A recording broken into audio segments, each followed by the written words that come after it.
Heute präsentiere ich meine Reise durch Turkmenistan. Viel Videomaterial habe ich nicht, aber ich habe viel zu erzählen. Das war echt ein Höllenritt. Ich bin in 5 Tagen 630 Kilometer gefahren, aber mit dem Transitvisum hatte ich halt nicht mehr Zeit. Meine Route durch Turkmenistan ging durch Aşgabat und senkrecht hoch, denn ich wollte unbedingt das Tor zur Hölle sehen. Also das wird von den Einheimischen so genannt. Das ist einfach nur ein großes Loch und da brennt Methan seit Jahrzehnten. Aber dazu nachher mehr. Der Grenzübergang hat länger gedauert als geplant, denn die Beamten haben die Grenzen einfach 2 Stunden später aufgemacht. Wissen die eigentlich nicht, dass ich es eilig habe? Aber ansonsten waren alle echt super freundlich. Am Anfang gab es wirklich eine wunderschöne Abfahrt, ein Traum. Die durfte ich leider nicht selber fahren, ich musste in den Bus mit meinem Fahrrad einsteigen. Das war natürlich super ärgerlich. Aber dann ging es weiter und ich fahr nach Aşgabat rein. Die Straßen hatte ich wirklich ganz für mich alleine, 3-spurig, und da war sogar ein Zeichen Hupen verboten. Yes, denke ich, denn ihr wisst gar nicht, wie nervig das ist, wenn man andauernd angehupt wird. Besonders von LKWs, deren Hupen die Dezibelskala einfach sprengen können. Doch da kommt dann wirklich ein Auto vorbei und Aşgabat ist schon eine seltsame Stadt. Die Gebäude und Autos sind alle weiß, überall sind Rosen, Springbrunnen, das bei über 30 Grad und alles ist picobello aufgeräumt. Fotos und Filmen ist fast überall verboten und überall sieht man versteckt Kameras. Ich schaue also, dass ich einfach irgendwo schnell einen Automaten finde, der Visakarten akzeptiert, um Geld abzuheben, und fahre einfach dann aus Aşgabat raus. Nach ca. 20 Kilometern werde ich von der Polizei gefragt, ob ich auch genug Wasser mit habe und ob ich etwas haben möchte, und das nehme ich gerne dankend an, denn es war super heiß und ich habe schon 2 Liter getrunken gehabt.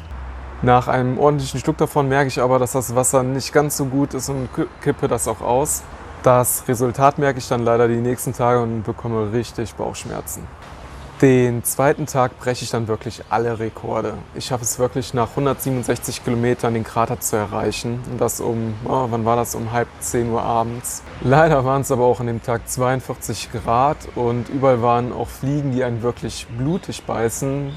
Deswegen musste ich auch eine lange Hose leider tragen. Und top wurden die Straßen auch noch richtig huggelig und ich hatte nochmal zusätzlich 12 Liter Wasser als Gepäck mit, was schon sehr anstrengend war. Da bin ich wirklich an meine Grenzen gegangen, aber es hat sich gelohnt. 2 Kilometer vor dem Krater hat man schon den ganzen Horizont rot leuchten sehen. Und gerade als ich vor dem Krater halte, ist vor mir eine Camel Spider und spreizt mir ihre ekligen Beine entgegen und guckt mich an. Zu dem Zeitpunkt dachte ich auch noch, die seien hochgiftig und schreien nur so, hau ab! Und da war die auch schon zum Glück weg. Die sind nämlich 16 km/h schnell, das muss man sich mal vorstellen. Doch dann kann ich die Aussicht genießen, mache mir erstmal ein Bier auf. Man kann sich, glaube ich, gut vorstellen, dass das Bier nicht kalt war, aber das war mir egal.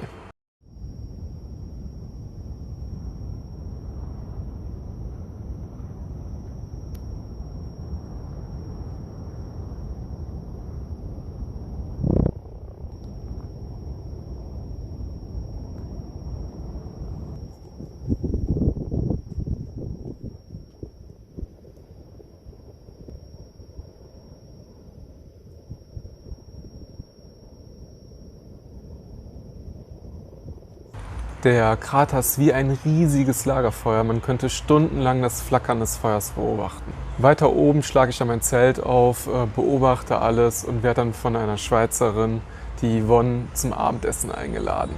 Und morgens bekomme ich von ihr sogar noch ein Frühstück. Mega! Am nächsten Tag bin ich aber leider richtig fertig und schaffe mit Ach und Krach nur 90 Kilometer. Viel sieht man auf der Straße leider nicht, das ist einfach nur eine lange, öde Gegend. Ab und an sieht man auch Kamele und Eidechsen, aber das ist auch eher selten. Am Nachmittag wurde ich dann von ein paar Ziegenhirten eingeladen und da gab es konserviertes Ziegenfleisch. Das war auch überraschend lecker, aber ich bezweifle, dass das so gut für meine Verdauung war an dem Tag. Den Rest der Strecke versuche ich auch einfach nur noch durchzukommen. Am vorletzten Tag werden sogar noch meine Wasserreserven sehr knapp und man bekommt leider nicht überall in Turkmenistan auf der Strecke Wasser. Aber da kam auch ein französisches Paar vorbei mit einem Camper. Die habe ich auch im Iran, in Gamneh, schon mal gesehen. Und dann haben wir auch kurz gequatscht und dann haben die alle meine Wasserreserven aufgefüllt. Super. Habe ich schon mal erwähnt, dass ich ein Glückskind bin? Kurz vor der Grenze kaufe ich noch ein bisschen was ein, um meine letzten Manats loszuwerden. Auch hier an dem Grenzübergang haben sich die Beamten sehr viel Zeit gelassen, haben erstmal eine Mittagspause gemacht. Aber ansonsten bin ich ohne Probleme rübergekommen. Also Turkmenistan war ein Riesenabenteuer. Ja, es war unheimlich anstrengend, aber ich würde es wieder machen. Aber zum Glück kann ich es jetzt von meiner Bucketliste streichen. Wer von euch war schon in Turkmenistan? Welche Erfahrungen habt ihr gemacht? Oder wer möchte dieses Land noch bereisen und hat irgendwelche Fragen? Im nächsten Video sieht man meine Reise durch Usbekistan. Mal schauen, was mich da alles erwartet. Macht's gut!